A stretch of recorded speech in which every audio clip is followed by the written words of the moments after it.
Now that we know what the cascade of interventions is and the reason why we might want to avoid some certain interventions during our labor and the birth of our child, I'm going to give you some tips on how you can avoid all of that happening in the first place.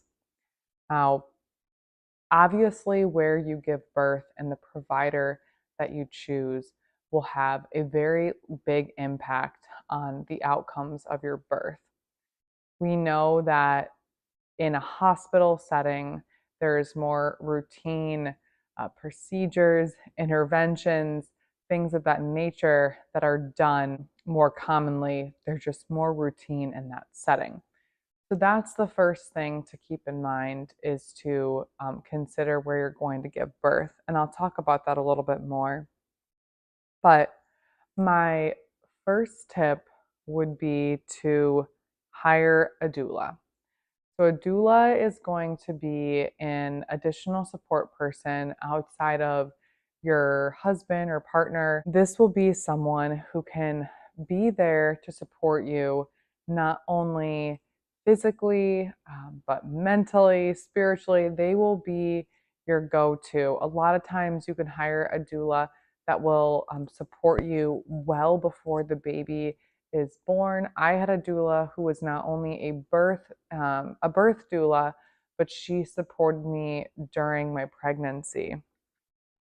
So I'm going to give you some statistics on doulas. Now, there is a Cochrane review. This is a study that was done of continuous support of women during childbirth. And the study combined the results of 26 trials that included more than 15,000 women.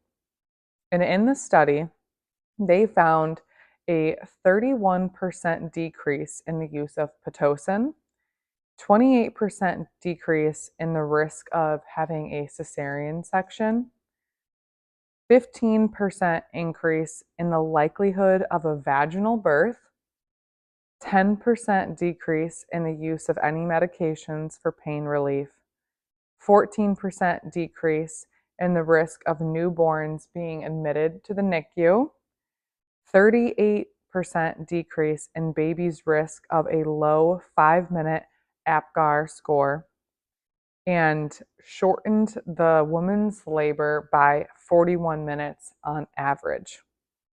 So these are some pretty good statistics, and for me was definitely a reason why I wanted to have a doula.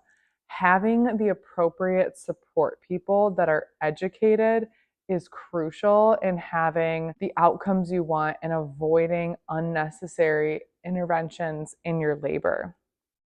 I will also say, equally as important as having a doula is having a supportive partner or educated partner. If you can educate your partner and share this information, even have your partner or husband watch this course so they can be educated just like you are, will help you tremendously when it comes to avoiding unnecessary intervention and labor. My next tip to avoid the cascade of interventions goes back to deciding where you're going to give birth and who is going to support you. And this falls under creating a birth plan. Now, we know that birth is a physiological event. It will do its thing when it wants to do its thing, and we cannot control every outcome that happens. However, I think this is a big reason why women throw out the idea of having a birth plan. And even more than that, they've heard stories of women giving birth primarily in a hospital setting where they did have a birth plan and their birth plan was thrown out the window. And this is likely because the cascade of interventions happened to them. And if you just go into birth creating a birth plan and you decide all the things that you want to have in your birth plan, but you don't take any of the actions to make them happen. For example, if you say you want an unmedicated birth, yet you don't do your research on the provider that you're going to have, you just pick any OBGYN to support you.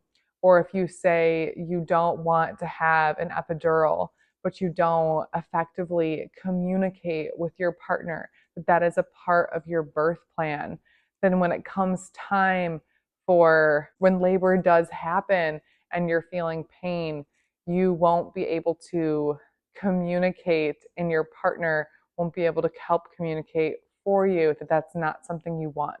So this is what I mean when I say you can create a birth plan, but if you don't do the other steps to prepare for what you want on your birth plan, then it will not be successful. And I really think that is why a lot of women just say, oh, the best birth plan is no birth plan because it'll likely get thrown out the window. And I do not agree with that.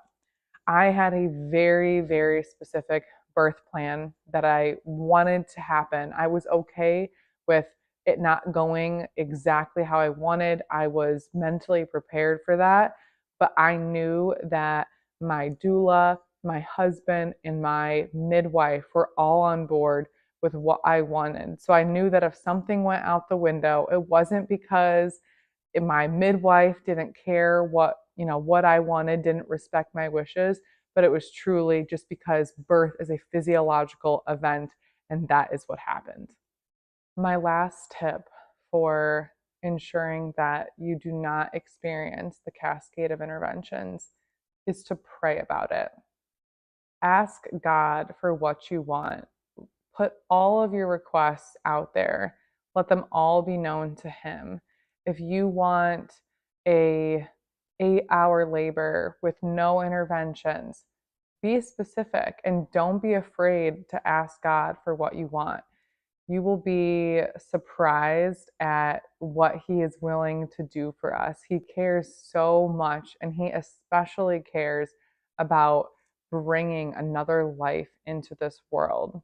So pray about what you want, have faith in God, have faith in the process, and just trust that everything can go how you want it to go with the wisdom and encouragement from our Heavenly Father.